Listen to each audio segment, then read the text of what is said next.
Good afternoon, everybody. Going to give it just another minute here to let a few additional attendees join, and we'll kick off in just a moment.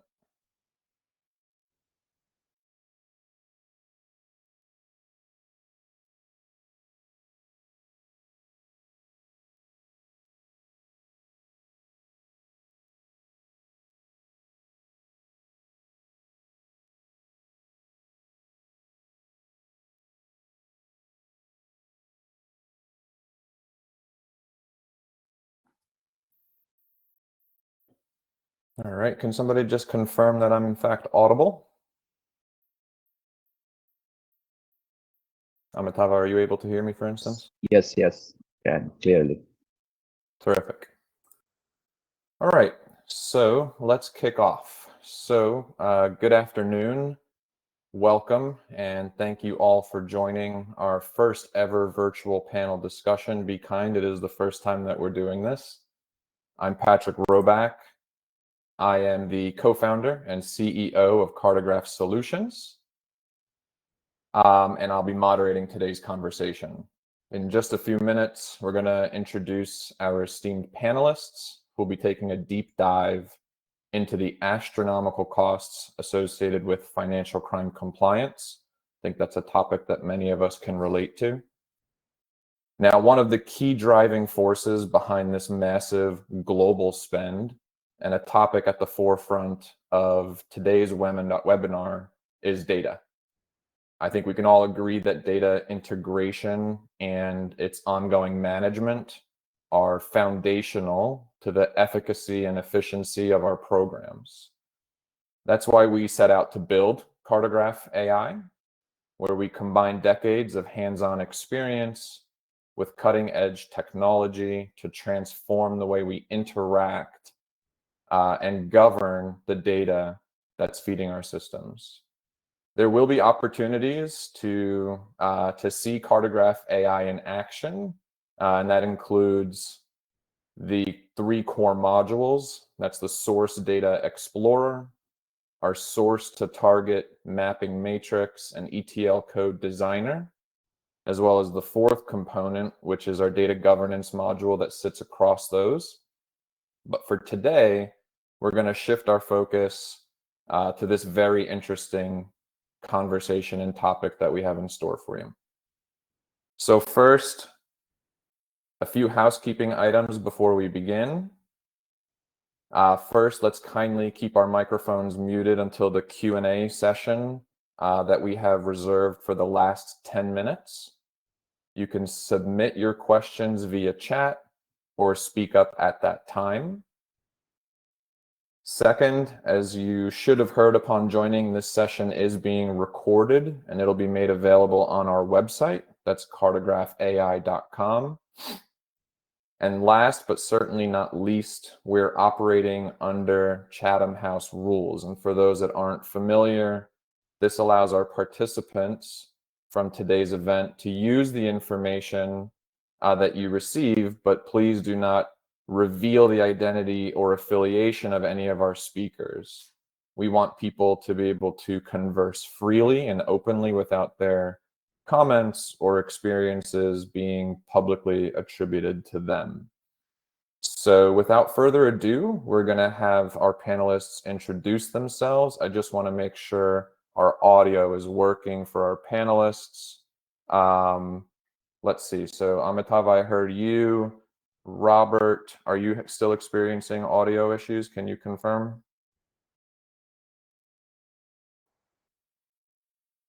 Let me see if I can manage the audio here. Robert, allowed to talk with video. Alan. Robert, can you please try connecting now to audio? It's my first time using Zoho as a platform here, so let's see. Looks like you're coming up now, Robert. I can't hear you yet. There we go. Hi, can you hear me? Yep, we can hear you now. Alan should be connecting as well.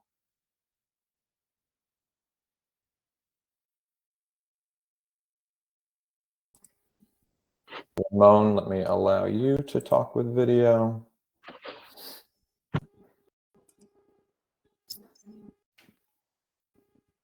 So while I get Manoj on the call, our fourth panelist, Robert, would you like to begin introducing yourself?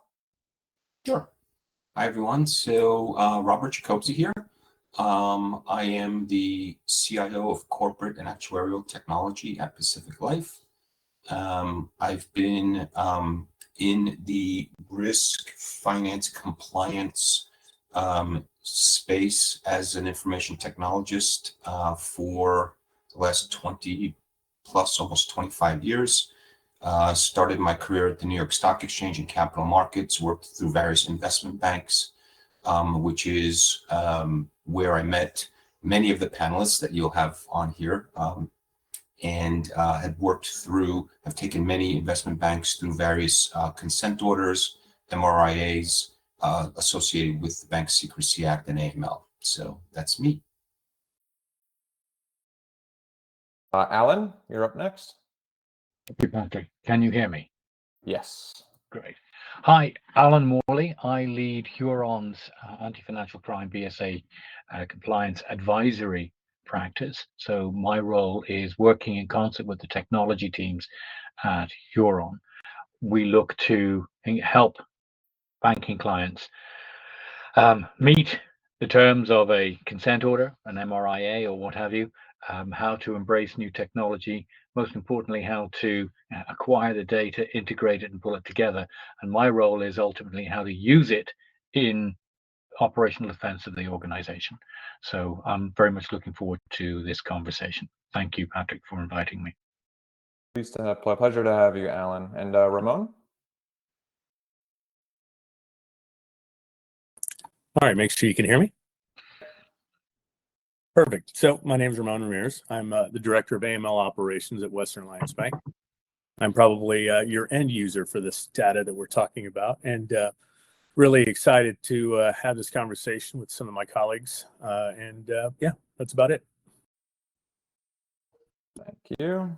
And I'm not sure if we have Manoj on the line. Let me check the participant list, some technical difficulties, but if not, we'll jump into the topic of conversation. We'll give him another minute to join. When Manoj joins, we'll let him introduce himself. But what I'd like to do is use the 2023 Forrester study. This was commissioned by LexisNexis Risk Solutions as a springboard. And what this research found is that financial crime compliance costs companies more than $200 billion globally.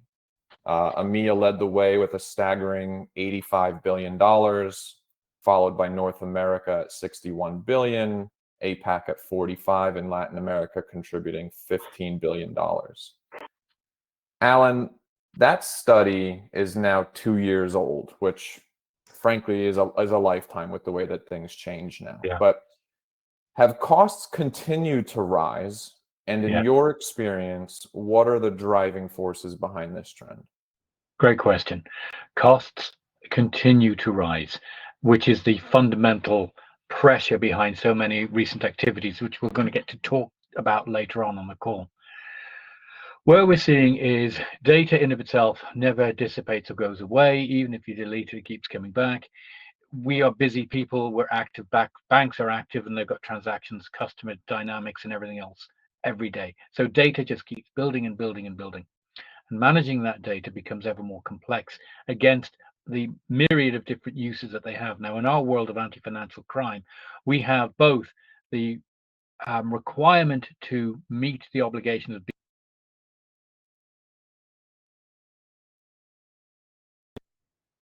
Oh, Alan, we lost you there.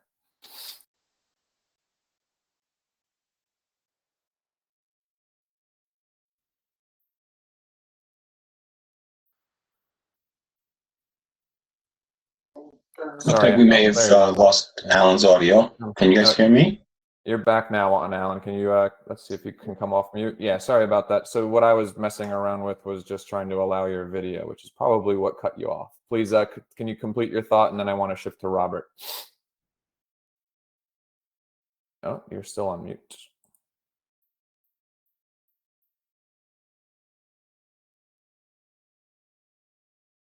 Robert, can you then also provide a perspective and potentially Can you identify some of the hidden causes of these costs that maybe organizations tend to overlook?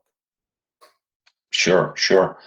So the way I kind of think about it is things that contribute to these escalating costs. I put them into kind of four buckets: the people, the process, the technology, and the data.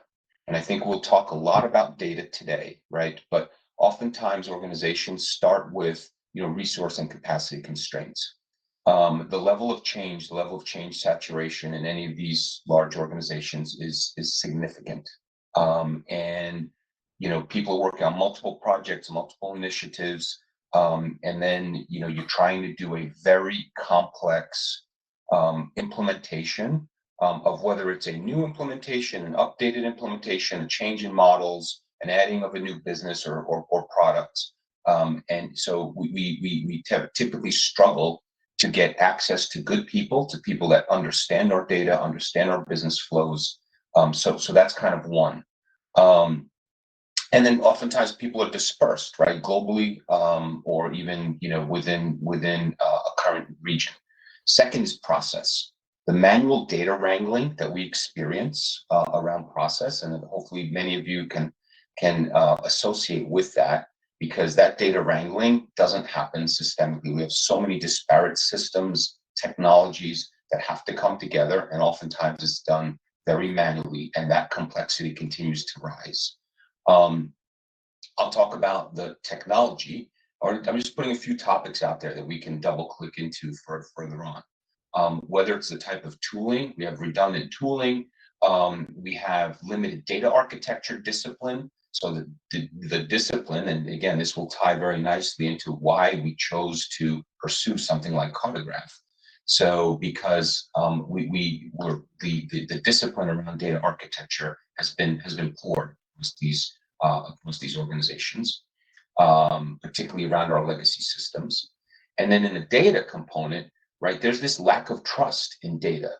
We don't trust the data that we see. We're trying to continually validate it, reconcile it, make sense of it. Our data is redundant in many cases. It's siloed. We're trying to go to different places and pull data together. You don't know if you're looking at the same data, different data, overlapping.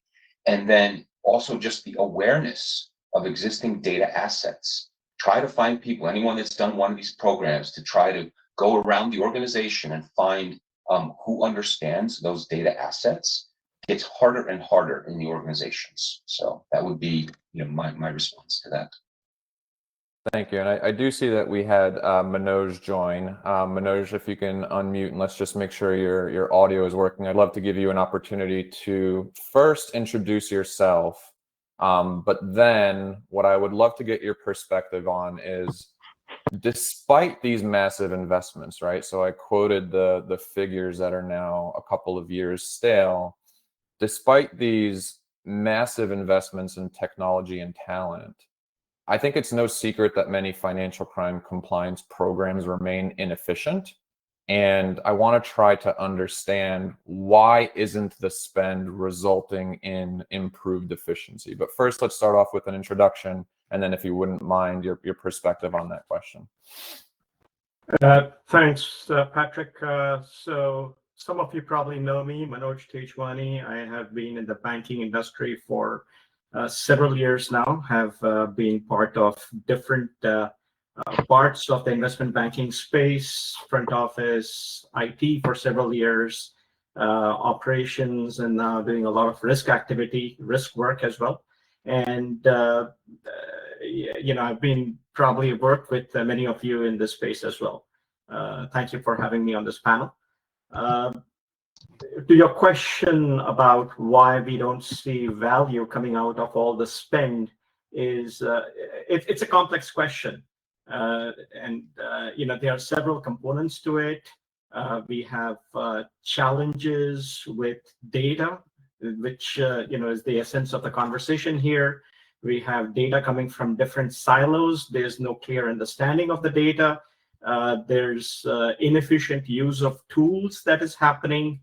And then, of course, there is a lot of pressure that management and teams face in terms of turning things around and providing results, because these kind of spends usually happen when there's regulatory pressure.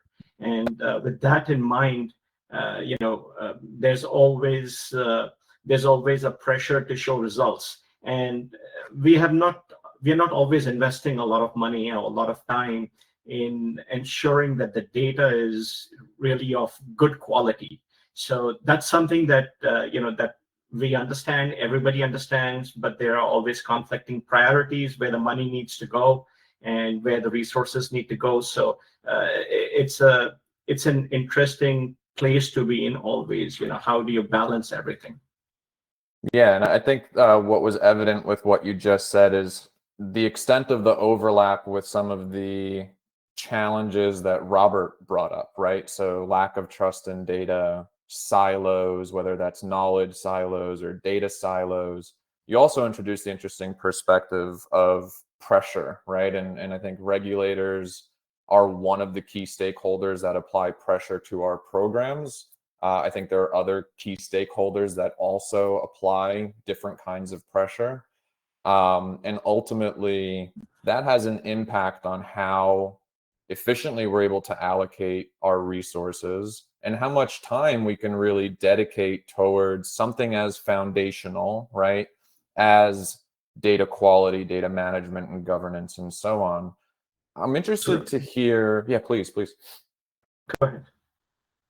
I was going to say, Completely talk to you. yeah, well, I was gonna shift gears a little bit. So if you want to add something else there, what I wanted to do was get Ramon's perspective from an operations standpoint, right? Because as technologists, I think we're quite, intimately familiar with the challenges we face with data. It's part of our everyday lives, but a lack of trust in data has an immense impact on our AML and FinCrime operations partners, right? To the extent that, I have firsthand experience with a number of colleagues who, instead of gleaning insights and valuable information and investigative, critical investigative work off the back of the data and insights that we produce, if they don't trust the data itself, then they're more bottled up and boggled down with validating data than generating insights out of it, right?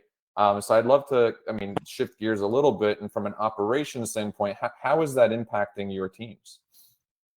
Well, so at the core of this thing, I'm a commercial financial institution, and so we end up going in a million different directions, right? By the time I get a control in place, I have something that's working flawlessly. We've have 5 new lines of businesses or 10 new products that are being launched at the same time. We have to still remain nimble, respond to the industry, respond to regulatory requirements.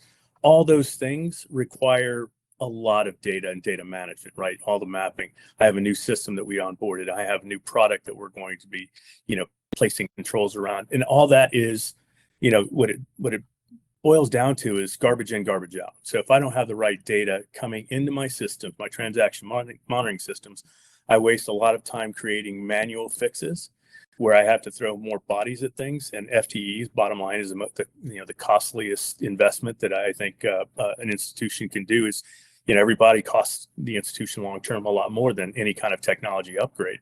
So it's imperative that when we do look at systems, when we look at an investment, that we're getting the best value for that. And that is, hey, are we able to, gather up from these different data sources, glean what information we need from that data, put it into my transaction monitoring system where I can put controls, rules around that, and that I'm not wasting a lot of time with my analysts going through a lot of noise, trying to dig through the fluff to get to the actual information that might be pertinent to an investigation.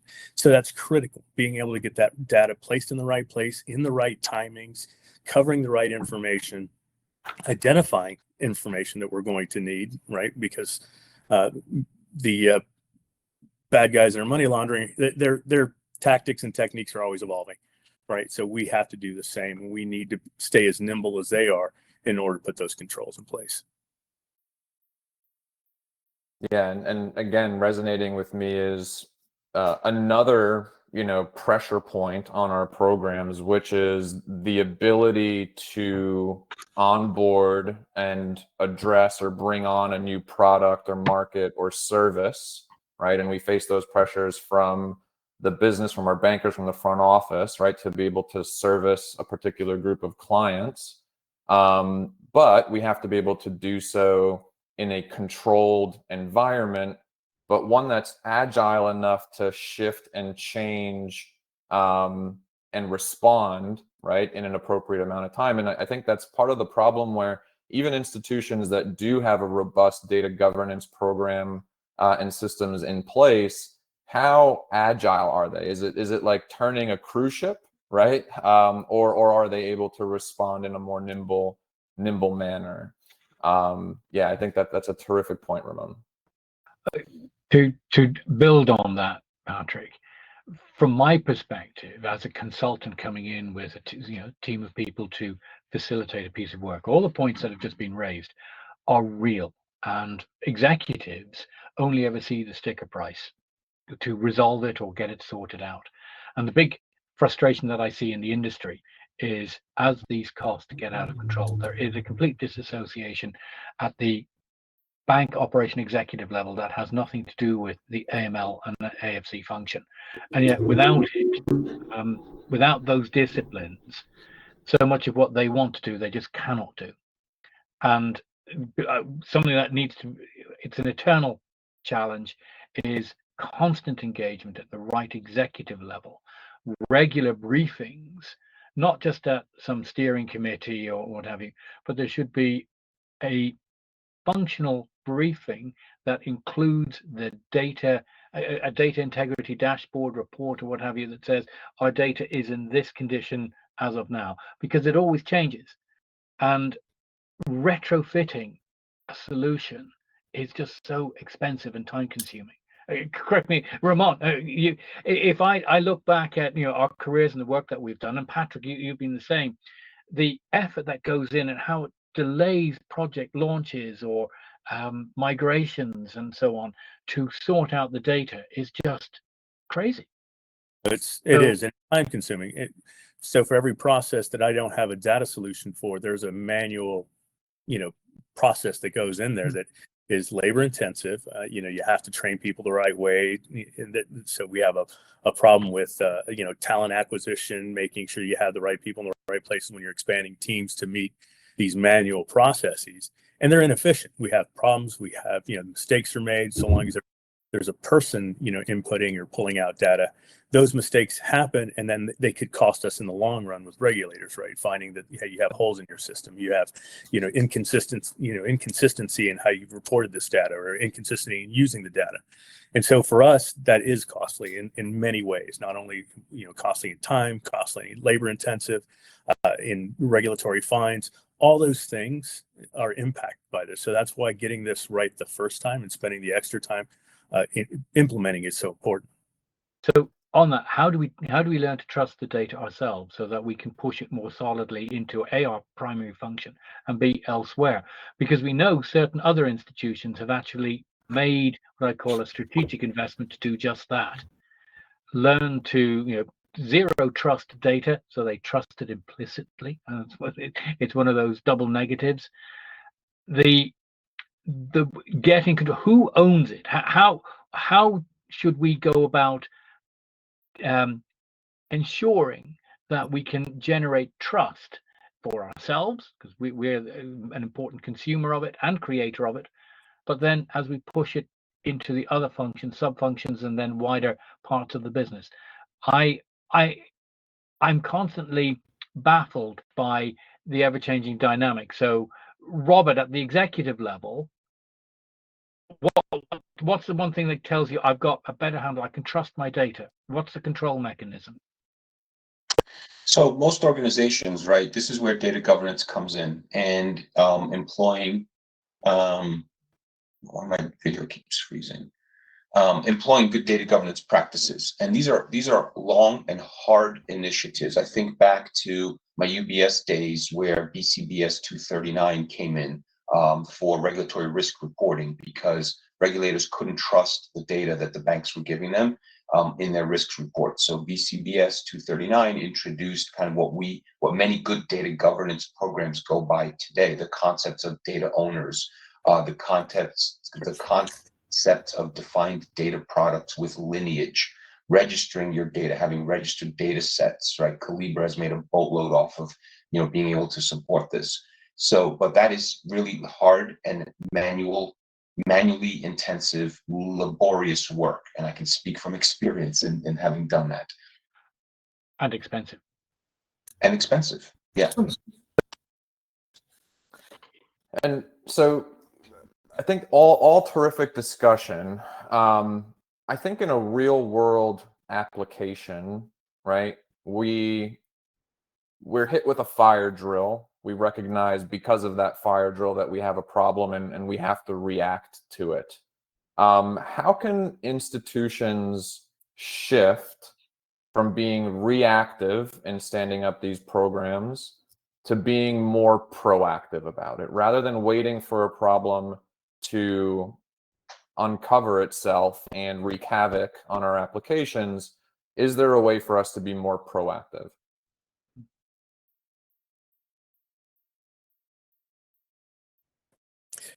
Well, as an institution, I think for us, we're always constantly looking at and seeing what those next big things are, right? So we look where the industry is going, and a lot of banks, whether we're talking about digital currency, instant payments, those types of things, we try to lean forward. We obviously look at the regulatory findings on other institutions, right? That's always a good source for us to see what might be on the horizon for us if we're not implementing quickly.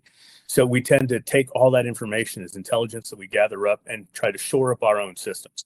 And that's something that I think we do a really good job at. Having the right support, having the right teams behind that is imperative, right? Like I said, being nimble is key for us. We have to stay ahead of the next institution. And the only way to do that is to have a team that can grab the data when necessary, develop systems quickly. So we spend a lot less time doing the manual labor, which drowns us. It really does slow down the ship.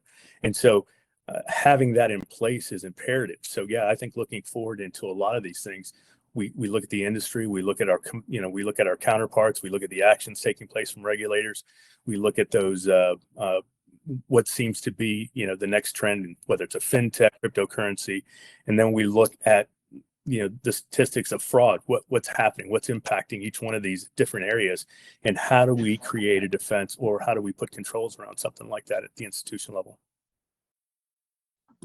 So I can say sort of what we're doing today is really trying to establish a proper data structure. When I say data structure, right, we use a medallion architecture, and that's fine, but that's kind of the physical implementation. The lineage behind that and creating what I say these trusted data sets is an initiative that we're currently actively doing at Pacific Life. And we create this operational layer of data. And that operational layer, again, this is where your data domains come in, your data definitions. The hardest part is getting people to own that data, getting the data owners in place.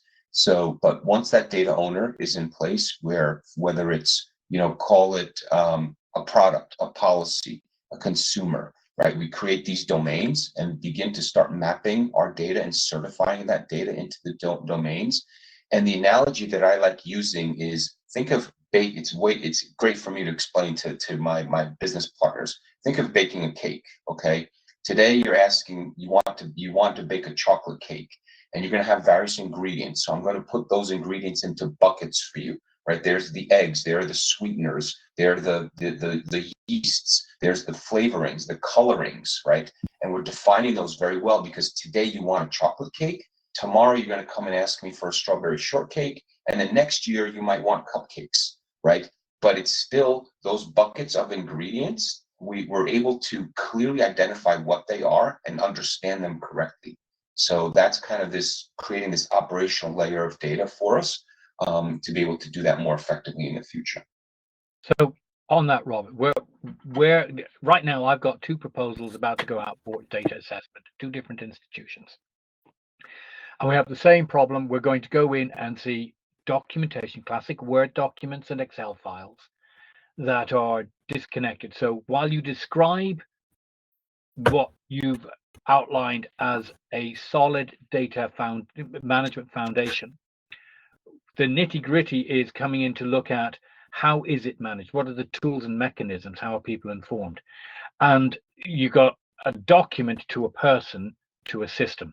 So you've got people, process, technology, and it invariably breaks down. And so, sorry, Patrick, I do have to say this. It's a plug for Cartograph. If I take Rule 504, NYDFS Rule 504, and that data lineage and that data documentation that's required, I want something that is integrated. It is stitched together. It's almost digitally threaded for lineage in a way in which we currently typically don't have or do in the traditional method. And this is where technologies and applications like Cartograph have begun to change the game. It's been born out of people working, like yourself, frustrated by this discombobulated people process technology situation where the documents are siloed in a directory somewhere. And I see Manoj is nodding, and people don't go and read the documents, and you suddenly find it's 2 years since it was last updated or seen.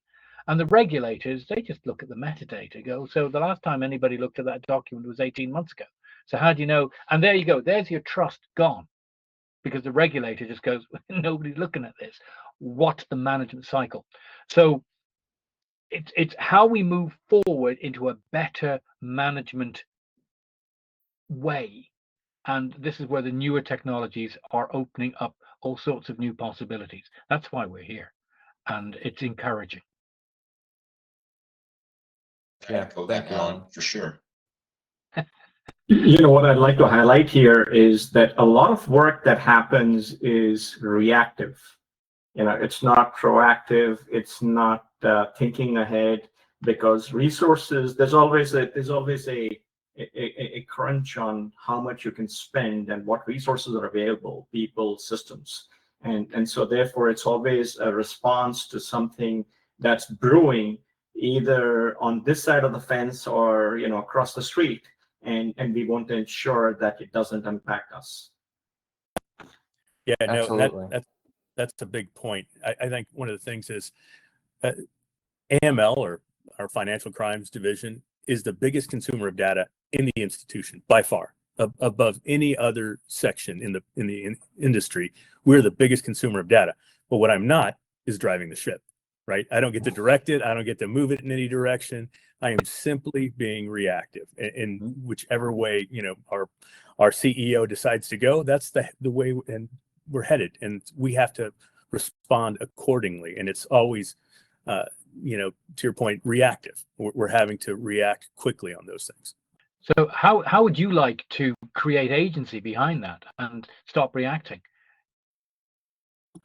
That's the biggest question, right? I mean, being predictive, it's really hard to do unless you create something at a foundation that is modular in nature, able to move quickly and adapt quickly, inputting data, mapping that data. It's really hard. I mean, there's really hard to, my institution has gone from, being a regular commercial bank to going into mortgage, to going into a trust company, to going into, different types of products, working in different areas from commercial real estate to cryptocurrency to casinos, right? And these are all very different business lines that require a certain amount of compliance in each one of those areas. So it's really hard to predict. So I think when you're implementing a system, it has to be as modular as possible, and it has to kind of be plug and play for us. I don't mind a holistic system that covers lots of different areas, so long as I have the Lego pieces to plug in when I need it to cover a certain area, whether it's a cryptocurrency monitoring, whether it's, mortgage, whatever. There has to be something there. Wait till you get all that hashtag blockchain data. and then all the investigative hops, skips, and jumps that all need to be recorded, and so on. It's going from a cryptic crossword puzzle to a Sudoku puzzle, blindfolded. It's a fun journey.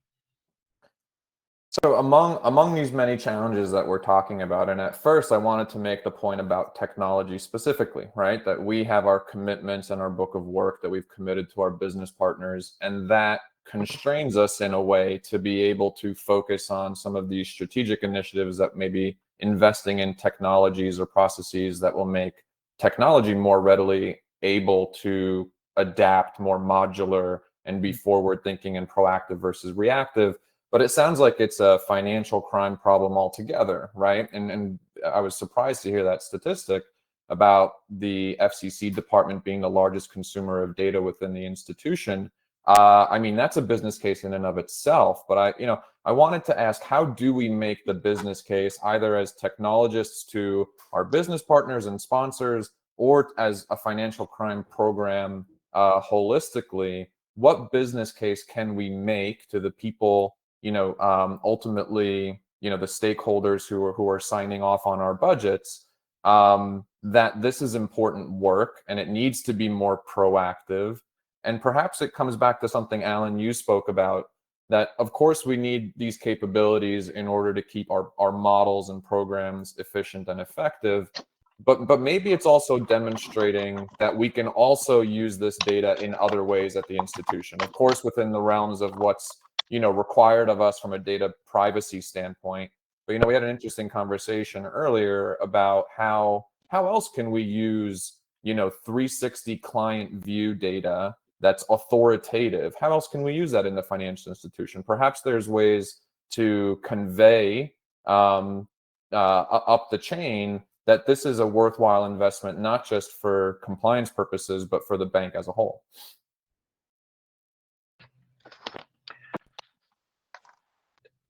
That's a multifaceted answer, and it really gets to the heart of what we're trying to achieve going forward.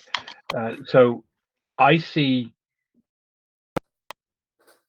we have to explain the business value in the data that we have. We have to be able to articulate it, and we need to be able to show what the data gives us. When I do data assessments with the team, one of the first things that I like to be able to do is show exactly what the data can tell you. I top and tail it, classic data management discipline, so that you work out the specific parameters of your data. And then taking that message into the heart of the business and understanding its componentry and its traceability.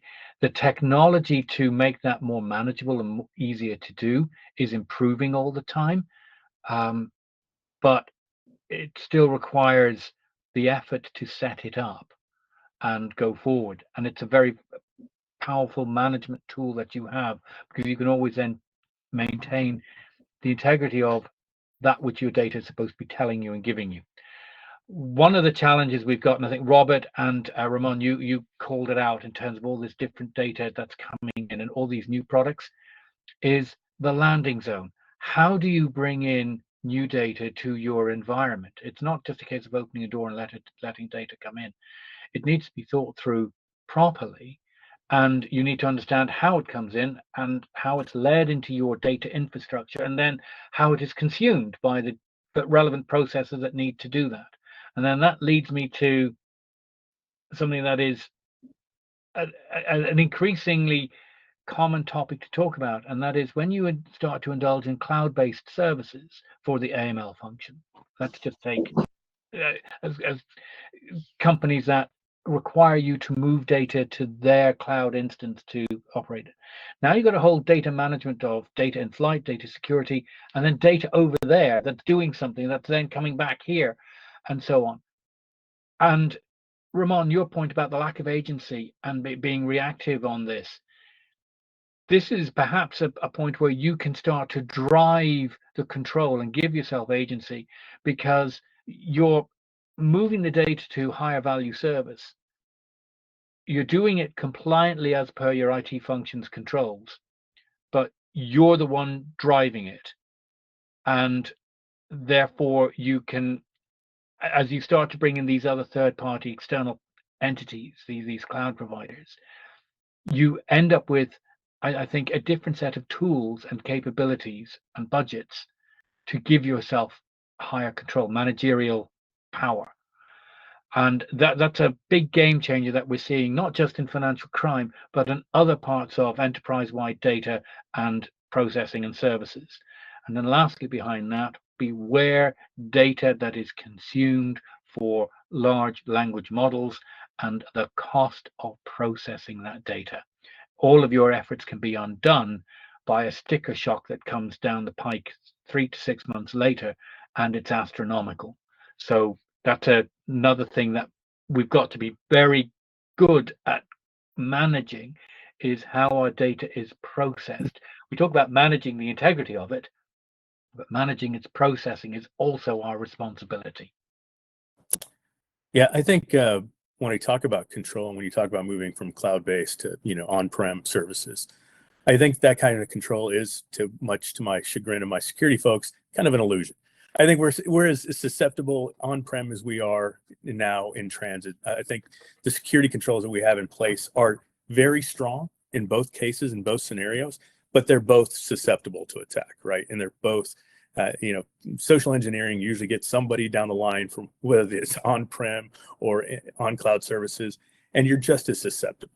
So to me, I don't worry so much that I am the end user. I'm not the guy that's behind the curtain making things happen. I'm the end user.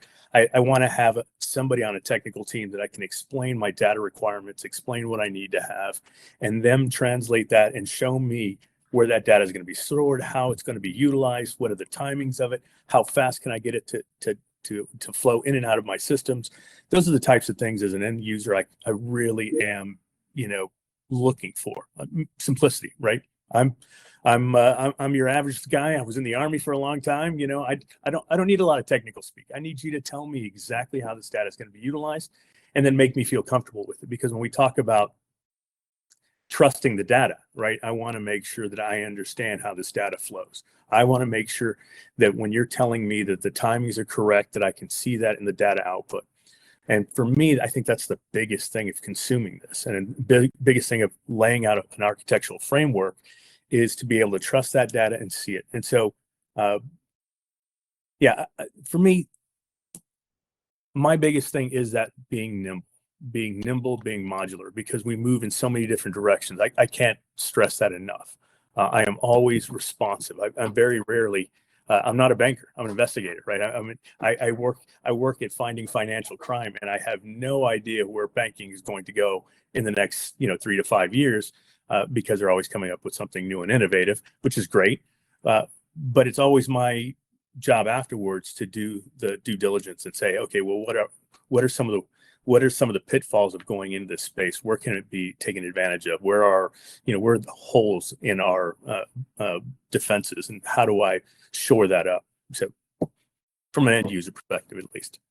So Ramon, first off, obviously, thank you very much for your service. I want to drill into a few kind of keywords that you mentioned there. One is, show me and make it simple. And what that starts speaking to me is about the democratization of the data at the within the financial institution and feeding our FCC platforms, and this mandate, right, for the transparency into that data, the traceability of it, but do it in a way that I can clearly understand it, right? And I think that mandate has come through both internally within the organization, from our senior stakeholders, from audit, but also from a regulatory standpoint. Alan talked about Rule 504, right, and the end-to-end traceability of your data, certifying your program data, a big component of that certification. So let's maybe dive into a little bit into the transparency and traceability of our programs. Maybe Manoj, can you speak a little bit to what we previously did at BNP with respect to data transparency and traceability? Indeed. As you highlighted, this is an important component of 504. Understanding and knowing the data lineage, right? Where is your data coming from? What is, how you're transforming it, where it's headed to, and being able to vouch for it. And so the first step is to understand, where your data is actually coming from, and this is a lot of heavy lifting, as we touched upon earlier. There is, this is something, in our case, we had to trickle down to a lot of our affiliates all over the world, right? Because if they are going to feed partial data or garbage information, we are going to get pretty much that. And this was all about educating people, ensuring, working with every affiliate, every team on every continent, basically, to ensure that they clean up their processes, they ensure that they have everything properly mapped. It's a significant amount of work that goes into making this happen. And there's always this question about ROI, and 504 was a good ROI, right? We have to meet that regulatory requirement and be able to vouch for it, because people are personally liable when they sign off on the 504. So that was a significant amount of work, and getting teams globally is always going to be a challenge. Doing stuff here locally in the US is a little easier because the ROI is clear. They understand, stakeholders understand why they're doing this, what's the driver for this. But when we go outside the borders and we have to work with other teams, it becomes a little bit of a challenge. And part of the burden has to be borne by us, because it's the cost of doing business. Yeah. Very good point. With respect to, I think that's a great point, right? That not all of our organizations are, in fact, most of them are not, confined to a specific geographic area, both as far as the, the staff and FTEs and our teams are, more and more so globally distributed, but also the products and services that we offer are global in nature. And therefore, creating that transparency and demonstrating that lineage takes immense coordination. It also requires, my other question is how, we can document it at a point in time, but what can we do to ensure that transparency, lineage, documentation remains and dynamically remains up to date as things change, right? Whether it's at the source level or in our models, how do we stay current? And I think we touched upon this earlier, right? Having a good, solid data governance program is essential. We can't really start with a big bang and say we're going to have all these rigid controls and a strong framework. People they kind of say, we don't want to do this, or we don't have the bandwidth to do this, or why do you want this so much information or so much details, right? So you start with a looser framework. You need a solid data governance program. You need solid teams. You need commitment from your stakeholders, not just locally, but also across the borders, wherever you operate. And because it's a heavy lifting, and the data governance program, has to work on it consistently, slowly, claw through it, dig through it, piece by piece, and make it happen. It's a long process, but once you have everyone's commitment, it happens. It just takes a lot of patience, focus, and a lot of good tools and a lot of commitment. I think historically, one of the reasons or the challenges that we've had with our data governance programs is how manually intensive this work is, right? No one's really brought good tooling to the table to enable us to, let's just say we've even done a good job in cataloging and creating lineage around data, but again, that maintenance aspect of it. And if I think about what we do, call it more on the infrastructure side around observability, and you look at the tools that we have in place and how we're using AI for observability, right, around our applications, our networks, our infrastructure, to be able to detect changes, anomalies, even self-heal in many cases, just have not seen the application of those concepts, right, to our data side. Yeah, it's a great point. Gosh, I remember walking the halls of some of my client organizations, and up on the monitors, I mean, you have a dashboard, the state of affairs of the hardware and the systems. And to your point, I think that's only gotten better in the last couple of years with the emergence of artificial intelligence for that type of monitoring and tooling. Really, yeah, it would be really incredible to see that type of innovation being applied to our source to target data lineage flowing through our applications. Yeah, please, Manoj. Sorry, Patrick. One more thing I want to highlight that we haven't really touched upon over here is data privacy. I think we touched upon it briefly, but this becomes a big issue when you're working globally with organizations across the border. They want to work with you, but they don't want to send the data over, or they want to ensure that there's absolute security and requirement for that data. So, having good tools that can work, across the board, across borders, ensuring the data privacy aspect of it also becomes very critical in a successful rollout of this program.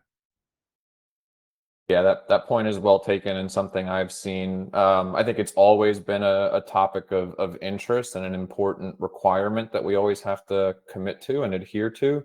But I've only seen that requirement grow stronger in recent years, and I think it's because of the way that our data is increasingly being used. Right? There's more and more concerns around data privacy and security. Please, Alan. Then we're going to go jump into QA, but I'll let you make your point, and then we'll. I was just going to say, one of the challenges we see now is the management of the third-party negative news data search results coming into the enterprise, where you pick up information on the person that you're looking at, but then other characters of interest, and you end up pulling data from not just your own country, but you'll pull it from other regions as well, and you've no control how that comes in.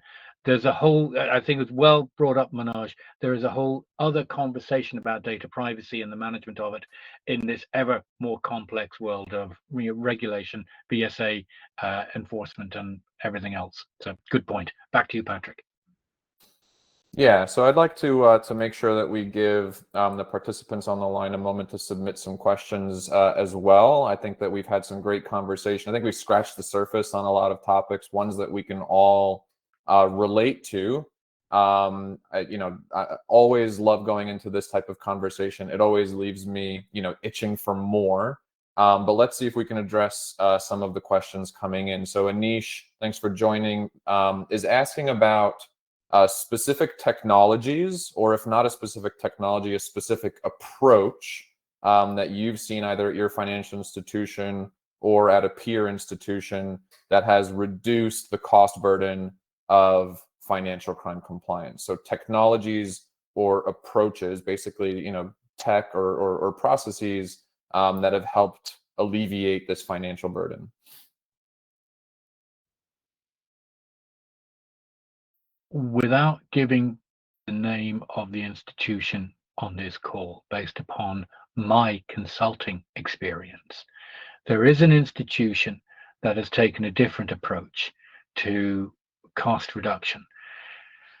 They've looked at the AML functions customer KYC onboarding process, and they've put in place a very strict, highly disciplined and controlled customer data capture mechanism, verification, validation, and then ultimately all the scoring and processing that happens after that. And they've regarded that information is the source for so many other things that then happen, coupled with their activity and so on. And what they've done is they've turned that initial data capture into no longer a cost center, but a business value add. They will sell that data as an internal charge to the AML function.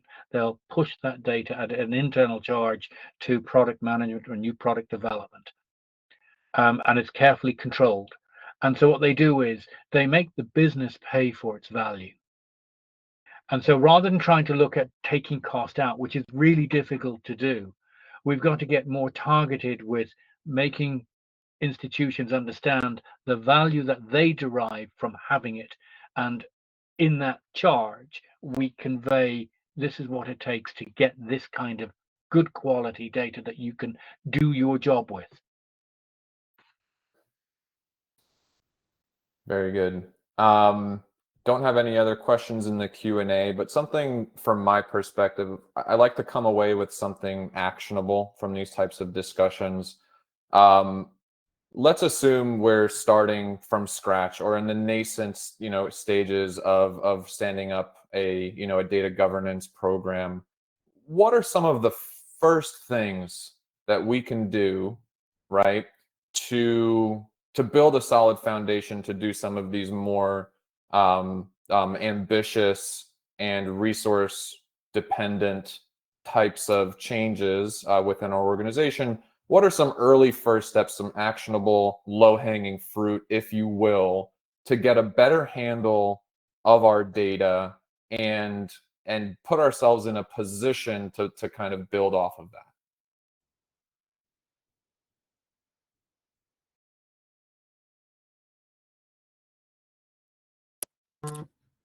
Well, I'm not the data guy, but I'll tell you that for me, when I'm looking at how do I develop programs to capture that data, or for me, it's identifying what data am I going to be using? What is this new line of business going to entail? How many different feeds are going to be required to get this? Is this coming from a transaction? From a transaction standpoint, is there going to be a counterparty that I'm going to be worried about? Is this going to increase wires? All these different data sources that I'm going to have to, capture and put into those buckets we talked about earlier. And then how do I properly implement that? And for me, I'm the end user. I try to identify what the problem sets are, where are some of my pain points going to be, where are some of my vulnerabilities. And once I have an idea of that, that's when I start looking at technology to start helping me bridge those gaps, right? And so, okay, so what can you offer me? Now, the big buzzword now is AI, right? And, to Alan's point, the cost of AI, it seems, like a super solution, but the cost to process power, to keep that information fed to where it's still functional and it's not cannibalizing itself because it's the only thing being fed back into the system. Those are all concerns, right? So that to me is a concern. So for me, it starts with identifying the subset problems. What do I need? Where am I going to bucket these? And then how often and how do I map them into my system? Any final thoughts? So we're entering the final minute here of our discussion. I just wanted to give each of our panelists, if you so desire, to leave one last thought with our audience before we conclude. Can we start with you, Robert? Any final thoughts in summation? Sure. Yeah, just very quickly in summation. Like we've said, this is not easy. It's difficult. Oftentimes, we're challenged with where do we start, right? Because it's such a complex space. My suggestion is you pick a domain and you start working on that domain. Getting the rigor in place. We oftentimes don't have the benefit of starting from like we just launched a new division, right? And that is beautiful. We're able to start from the ground up with good, proper data governance, lineage. We understand transformation layers, publishing, but oftentimes it's not the case, and we're dealing with legacy data. Pick a domain and get started on it. We are at the hour here. I want to make sure I don't take more time than we've requested of our group already. So just want to thank you all again, Robert, Alan, Ramon, and Manoj, for the insightful, thought-provoking conversation. To all of our guests, we do hope to schedule more virtual webinars in the future. I promise to have my technology more properly sorted out for the next conversation. Apologies for those hiccups. For more information on Cartograph AI and how we, as a product, address some of these pain points that we've talked about today, you can reach out to me directly via LinkedIn or even through our website. With that, again, thank you all very, very much. It's been a wonderful conversation. Enjoy your Friday and have a great weekend. Thank you. Thank you all. Thank you.